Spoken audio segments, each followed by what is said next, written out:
Hi everyone, welcome back to CHM421. Assalamualaikum warahmatullahi wabarakatuh. We continue our video on topic 2 on apparatus and techniques on the subtitle for water for laboratory use.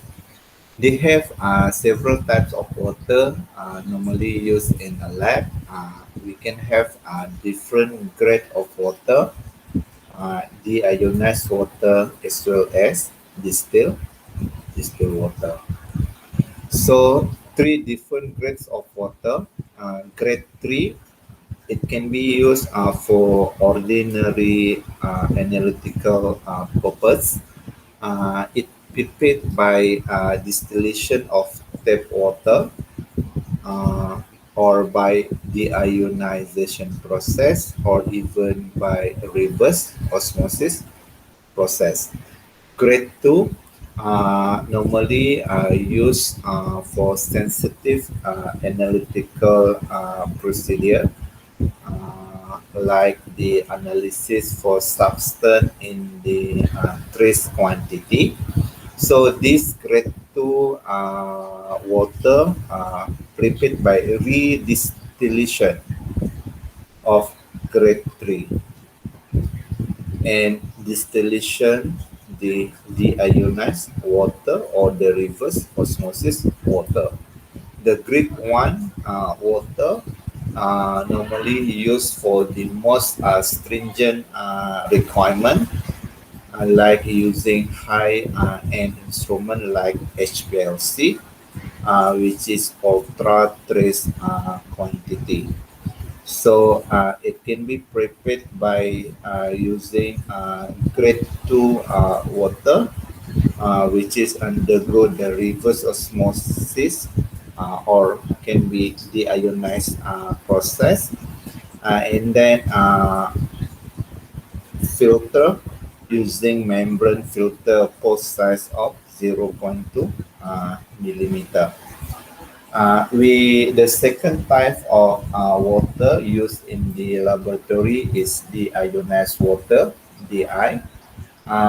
DI is pure water. Normally, is higher purity than the single distillation. It can be obtained by using ion exchange process.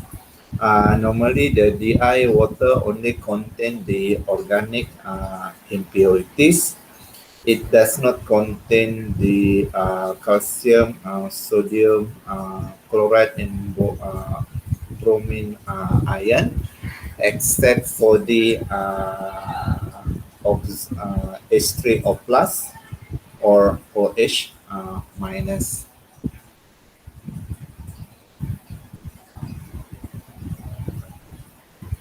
How the deionization process can be done. In our daily water supply, dissolved impurities, normally iron, such calcium, sodium, chloride, and etc.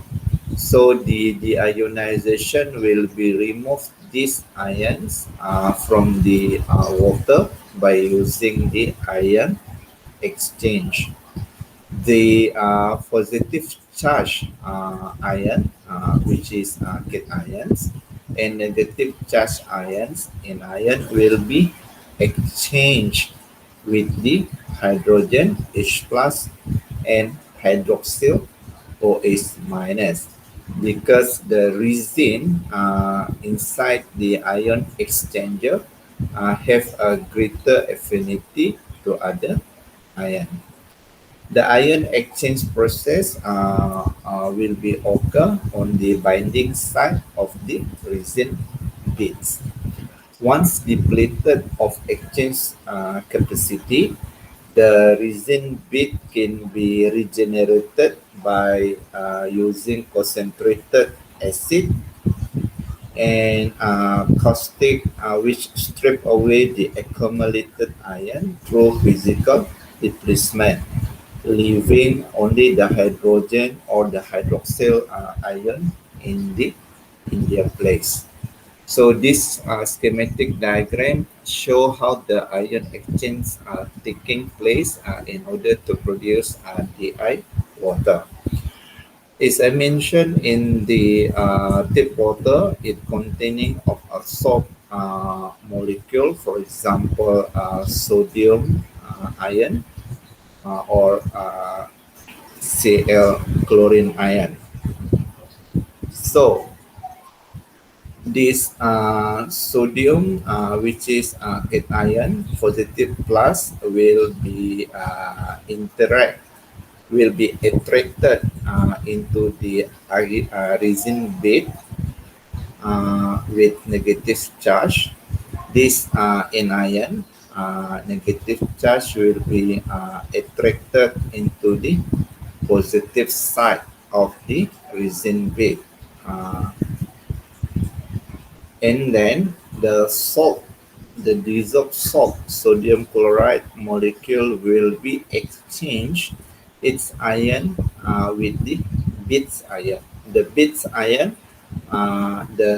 ion containing H plus or the Bits ion containing OH minus.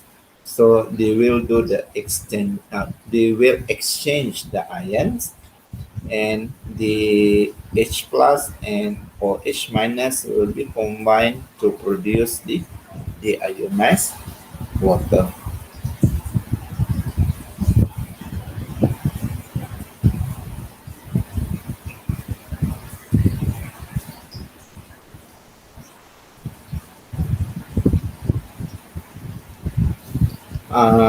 The ionization system.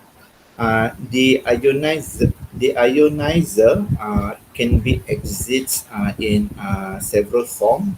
Either it can be disposal cartridge, or it can be a portable exchange tank, automatic unit, or continuous unit. The basic configuration for the ionization system, it can be have a two-bed system whereby the separate the vessel cation and ion resin and can have a larger capacity, or we can have mixed bit the ionizer, which is blend the resin, the cation resin and an ion resin on the same vessel. It can be produce higher quality of the ionized water.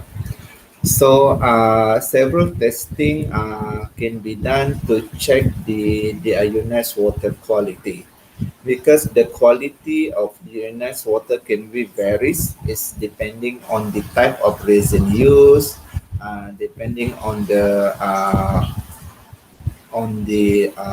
water quality used, efficiency of regeneration, on the remaining capacity.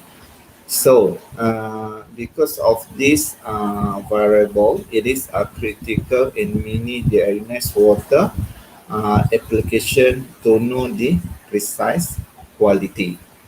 So resistivity and conductivity is the most convenient method to testing the ionized water quality. For the pure deionized water, is a poor electrical conductor. Its resistivity of 18.2 mega ohm, or conductivity 0.05 microsiemens.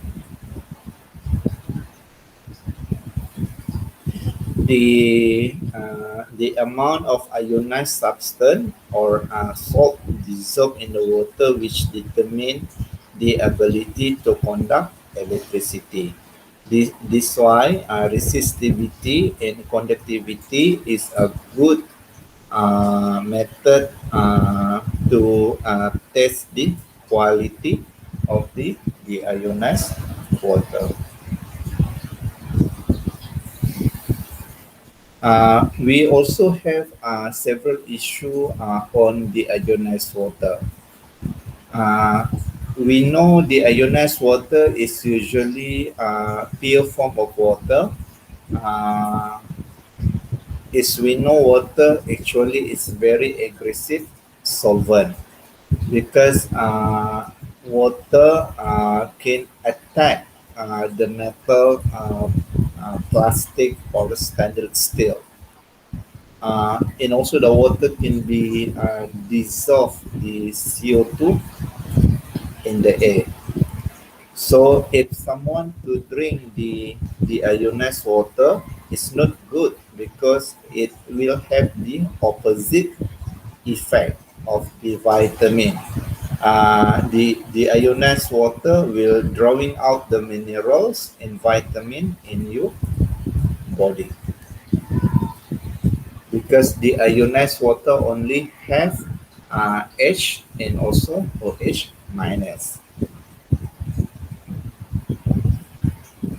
The last type of the water used in laboratory is distilled water. Distilled water can be obtained by using distillation process. The dirty water will be heated up to the boiling point, and it can become vaporized and steam, while other substance will be remain in solid in the boiler. The steam after heated will be directed into the cooler using condensation technique. So the cooler will cool down and return the condense the steam into the liquid water and resulting purified water or distilled water.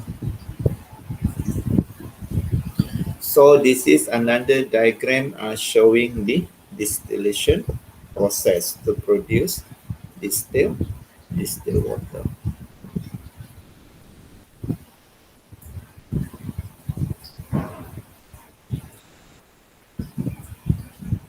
As I mentioned just now, the distilled water can be obtained from distillation process. Distilled water used as it contains no dissolved mineral, chemicals, or impurities. The water distiller effective to remove about 99.8% of the tap water impurity. So this is the diagram of the example distillation process to produce distilled water. Okay, now we continue a little bit on the heating apparatus. Heating apparatus is the apparatus to heat the sample or heat the solution. We can use a Bunsen burner. This is a typical heating apparatus. Bunsen burner use when heating a substance in a beaker or in crucible that's supported on the ring stand or wire gauze or clay triangle. So we can have two types of Bunsen burner, the round one or the long one.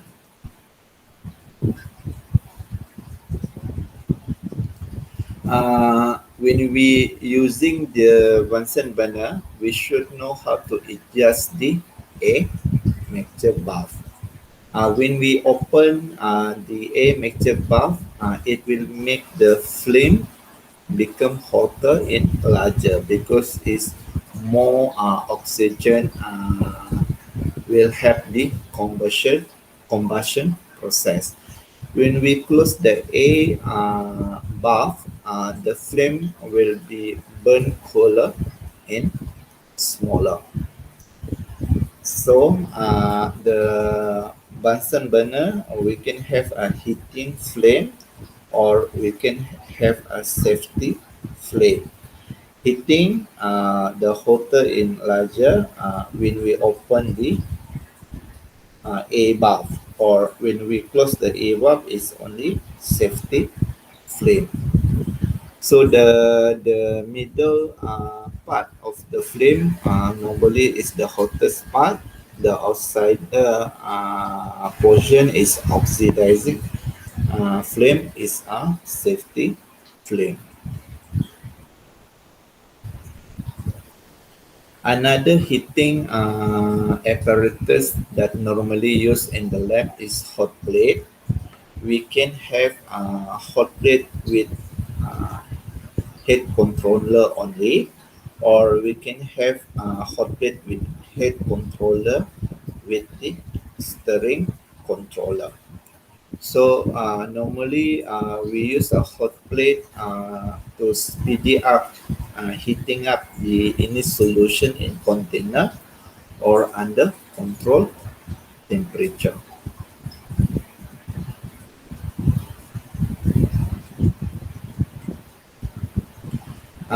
Electrical oven also can be used to heating the sample.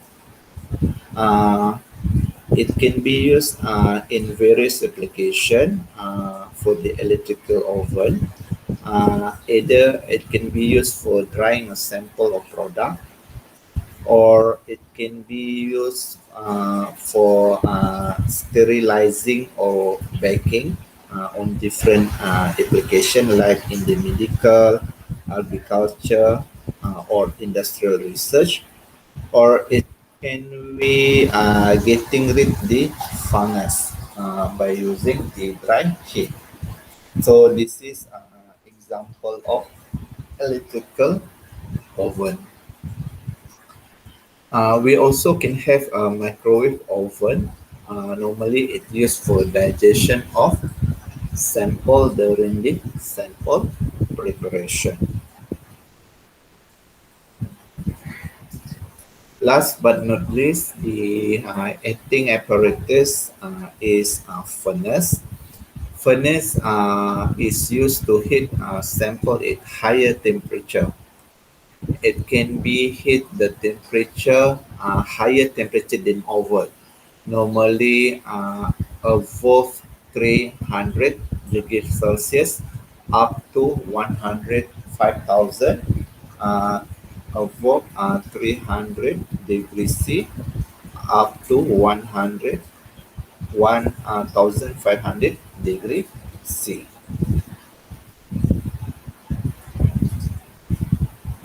All right. Okay. Before I end this video, a little bit on desiccator or the second drying cabinet. This desiccator can be call it dry boxes, or can be call it dehumidifying cabinet or ultra low humidity storage cabinet. So this is a typical desiccator that we can found in the lab, or we can even have desiccant drying cabinets. So the second itself is a substance has a high affinity for water. We have several commercial desiccant for the desiccator. The common one is silica gel, the blue color, or we can use as calcium oxide, calcium sulfate, or molecular sieve, zeolite, as well as the monomorillonite clay. So this is the commercial desiccant to absorb the water from the uh, environment of the sample storage. So the typical application of desiccator is to prevent or protect against the oxidation or rusting, to prevent the growth of fungus, or to preserve the materials or the chemicals to be dry.